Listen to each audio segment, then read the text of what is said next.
our perspective, from my practical perspective at JIT, was we had a lot of security scan tools. We had dozens of tools before, so it's not like we didn't have any tools. We had a lot of tools. We were actually spending way more money on a variety of things, constant code scanning, Docker scanning, perimeter scanning.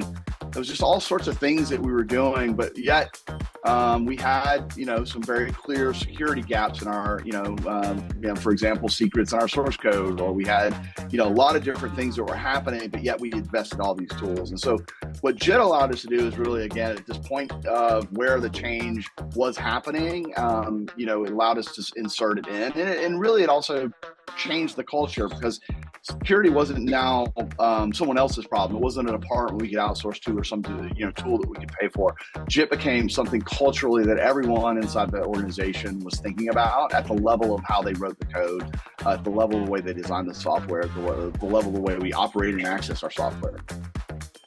And then the other big thing was we just had one single pane of glass for everything. We might have a bunch of different underneath the covers.